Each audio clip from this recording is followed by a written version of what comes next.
Good morning, good afternoon, good evening. That is Jack. This is Conrad. And this is the 45 with our Week 5 review. What happened? Starting off with the records for the year. My first losing weekend. 1-2. Jack did a better job. 2-1. That makes us even 7-5. We can still go 0 for the rest of the year if we try real hard. Exactly. I'm not getting too optimistic already. All right. Starting off, United and Leicester ends up 1-0 to the home side. United puts them up into the top 4. Pay no attention to the points and places here. We've got Rashford with the first half penalty in the 8th minute, and then United content to sit back and absorb pressure. Not a very exciting game. United fans complaining about defensive boring. This is the way we played under Mourinho, and complaining that Ole's not getting the same results, the same criticism. Yeah. But he got the points. Here's the thing: is you got a result at a certain point. If you're United, you're coming off of several straight games where you wanted to play gung-ho, attacking football. You didn't get points with that. You finally got 3 points, and it's not against an easy side in Leicester. There are no pushovers at all. And I think that we both saw it a lot differently. And United showed more resolve and showed more defensive stability, which is a positive thing for them, even with a bit of a lackluster midfield. Yeah, they obviously no Pogba. That was a big thing for them to deal with. But they didn't have any penalty controversy as a result. Rashford stepped up, dispatched it, no problem. Second half, a little bit more lively. Daniel James had a shot. Rashford had some opportunities. Maddison had some opportunities. Leicester dominant possession, but it's their first defeat of the year. They're going to be fine.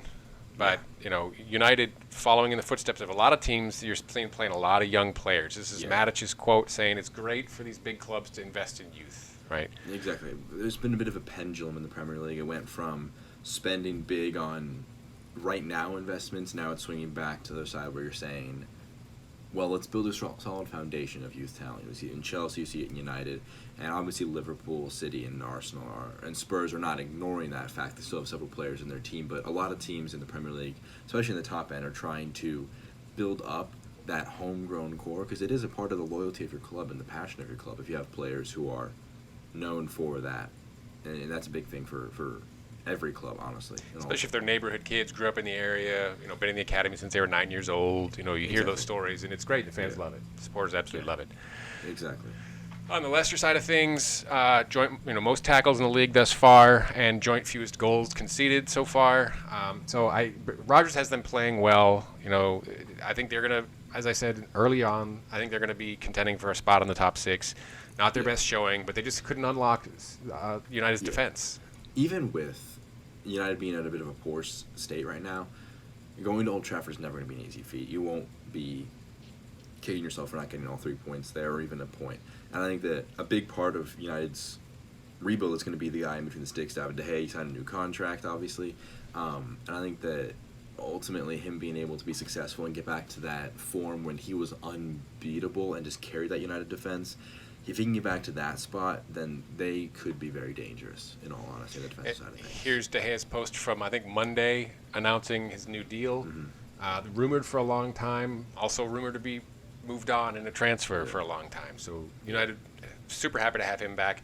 Ecstatic. Again, to your point, like to get him back to where he was a couple seasons ago, where he was just leading the league in clean sheets and single-handedly keeping United's hopes alive. Yeah, he won them points on his own. If he can do that again with a much better defense in front of him, United are on a good track.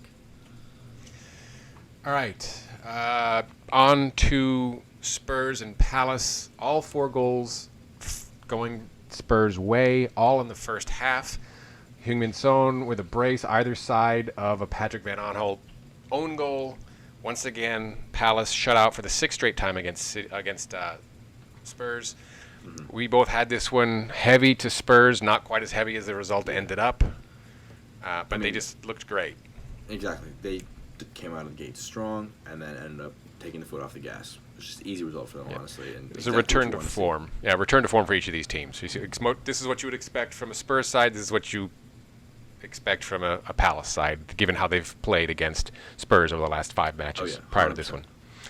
But again, Pochettino saying, hey, we wanted to come out on the front foot. We did it. We stayed aggressive. Quote here from Winks saying the exact same thing. Clearly, team and manager on the same page. And then you've got on Palace, Roy talking to no one, and no one apparently listening, right? Because they didn't know what to do. They didn't go anywhere. Palace dropped to 11th place on 7 points. Spurs up to third on 8 points. 7 points behind Liverpool. We'll talk about the table here in a minute.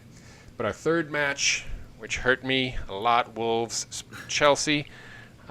Wolves lose 5-2 Pretty handily, honestly. to Blues. And I'm feeling very good about myself right now. I predicted Tammy Abraham was going to be Young Player of the Season. Yeah, And he looked great. Hat trick. He is stepping up. The And real I think deal. that the thing that I like about Chelsea is when you play the youth, there is almost no pressure on you. You can play knowing that you lose a match. Well, it doesn't particularly matter because I'm developing my youth players. You win a match. I mean, you won a match, you're getting points even if you're using the youth players. It's a win-win situation for Lampard and for Chelsea, and Tammy Abraham is one of the biggest beneficiaries of that. Mason Mount went down with an injury, so hopefully he's going to be doing okay, because he's been another one of their guys where really good potential, and a lot of talk was about Christian Pulisic, and not that he's been playing poorly. Yeah, they played in 2 straight matches. And not that he's playing poorly, but it's just that there are so many big young names on Chelsea. It's always positive for them to see that kind of growth. Well, all Especially their 5 goal scorer goals. weekend. Yeah, all 5 goals came from academy graduates. Oh, yeah. Tomori's goal was insane. He's standing here. He was probably a good 7 or 8 feet back from where that was. And an absolute, the ball it floated. It had a lot of velocity to it, but it just kind of hung up in the air. It was so aesthetically pleasing to see that one get scored, and what a way to open up. I mean, how could you imagine it much better? A 35-yard just thunderbolt past Belter. An experienced keeper. It was fantastic for him. Unbelievable. So that puts Abraham, I think he's now joint league leader in goals with Aguero. 7. Not bad. Yeah, I mean, not bad at all. I mean, he was a guy that people ripped him after that penalty miss against Liverpool in the Super Cup, and he's rebounded with the best way he can. And it's interesting, the comparisons being made for him. I think he's just setting himself up for a fantastic season to come. And again, playing with house money, like you're not concerned with how you're going to be playing as long as you're developing the youth, developing a system, developing a culture, and that's what Chelsea's doing right now. Chelsea moving to 6th on 8 points. Wolves dropped to 19th, still with 3 draws, no wins. Connor Cody, the captain, saying, "We are not good enough. Need to improve." There doesn't seem to be a lot of alarm around the club. Everybody's pretty calm. Doherty saying a lot of the same things. Nuno saying a lot of the same things. Yeah. We'll see how they do as a result of the Europa League matches this week. And then heading into the weekend, got the Sunday, that dreaded Thursday-Sunday turnaround. They'll get this right. They're not a bottom 3 team. They're not. I mean, we'll look at the table in just a moment. 0 wins. Only them and Watford have yet to pick up a victory. That's not Wolves, honestly. No. They're going to recover form very soon. Onto the table, we've got Liverpool ahead by 5 over City. Largest spread, I think, at this stage of the season. Last year, I think we had 4 teams with 13 or more points. Now this year we've just got 2 with double-digit points. Dogfight. Everyone's just scraping points off of one another, and Liverpool are just chilling up top saying, perfect so far. I mean, joint fewest, yeah. But they have a really tough matchup coming up against Chelsea, though. That is going to be interesting. It's a Sunday match this week, I think. They've got Liverpool conceded the fewest and scored second most, behind only City. And then, you've got West Ham, Bournemouth, Southampton rounding out the top 10, which is an interesting trio, not something that you'll ordinarily see. Then you've got the bottom 3, Newcastle, Wolves, and Watford. Watford with a recent manager change. See if they took the draw over the weekend. Newcastle, I think we've both got them heading out. Norwich, way up there in 13th. Again, they've got that big 3 off of City, which we'll talk here in 1 second on the other things area of conversation. And that leads us to Norwich and City and the Daniel Farke face. Daniel Farke in the last 5 minutes of the match. I don't think he moved, and I don't think his expression changed. That was the expression of, I'm scared to move, and I'm just kind of scared of what's about to happen. I'm just not going to move. It's like, I don't want to acknowledge that we're winning in the 90th minute of the match. Exactly. I mean, here's the thing, is Norwich came into the league with the mentality, we're not going to change who we are. We're going to keep attacking. And people said, it's kind of scary. You're going to go up against big teams like City, like Liverpool. And they got stomped week 1 against Liverpool. Then they have this huge result. And to go toe-to-toe with the champions and to take a result against them, unbelievable result, honestly. One of the best in recent memory for Norwich. Yeah, 3-2 to Norwich, and just the real number in this match is the cost of the starting 11s of $6.5 million versus $406 million. That's a £400 million difference in what you're investing in your Crazy. starters. It's a crazy. ridiculous number. I mean, we're going to talk about it in just a second as well. It's just the impact that a manager can have with tactics, with player management, and how they can affect things. City have the checkbook, and they've been able to spend. There's no disrespect in that, but it's the fact that Norwich have not been able to purchase those high-quality players, in quotation marks, and they were able to, on the night, beat them out 3-2. Teemu Pukki on a free. Exactly, yeah. And He's got 6 goals in the league. Yeah. City, their instinct is to spend, and Guardiola is not a bad manager by any stretch of the imagination. He's the best in the world. There's no questioning that. But I feel like City, of all the top 6 clubs, have the least emphasis on youth. That could bite them, honestly, in the future, because not that their team isn't young. They have Sané, they have Sterling, who are young players, but they're more, you don't look at them and you think that's a young academy guy. And so because they're not focusing on that as much, they're relying on spending to fix all of their holes, and that can lead to some problems in general as a team.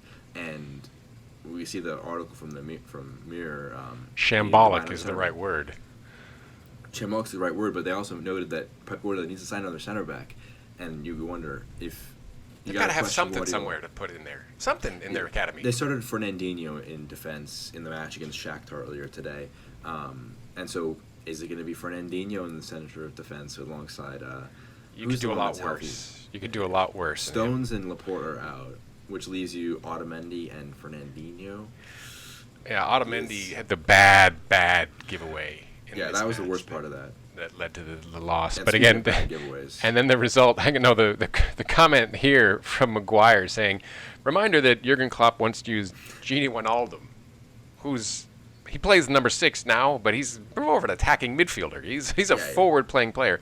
And again, City have a lot of very bespoke players who play in one specific role. Fernandinho is probably their most flexible player. Obviously, he's usually that holding midfielder, but can drop back into the middle, into the center backs. Yeah. But and we mentioned Otamendi's mistake, and there were several that plighted Arsenal in that match. Yeah, it was not a good result from them. Watford Arsenal up 2-0, and then David Luiz did his best David Luiz impression and gave up the penalty. It was a terrible bundling over of. It was bad. It was terrible. There were 2 things that I really noticed.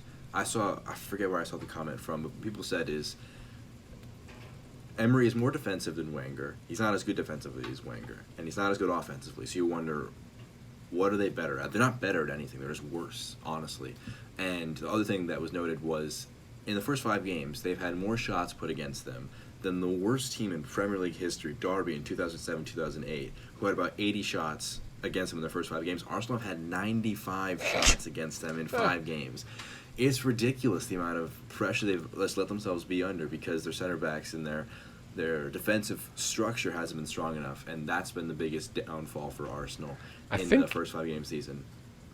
Didn't that Derby side also concede the most goals ever in the history of the Premier League? That's the worst side in Premier League history, like point and goal wise. And Arsenal have, again, they've only conceded 8 goals, 5 so matches, it's not like that's a lot. Exactly. Yeah. You do question the system that you're putting in, because if a team is allowed to have 20 shots against you and they're clinical and they're on their day, you're looking at a heavy defeat. And Watford honestly deserved a point, to say the least. I think Watford had 31 shots in this match, 10 of them on target or something like that. It was crazy. Well, we'll see what this weekend brings. We will have a preview for Week 6 coming up. For Jack, Conrad, this has been The Footy 5. We appreciate it. At The Footy 5 on Twitter. Check us out. Please comment, subscribe. We appreciate it. Take care now.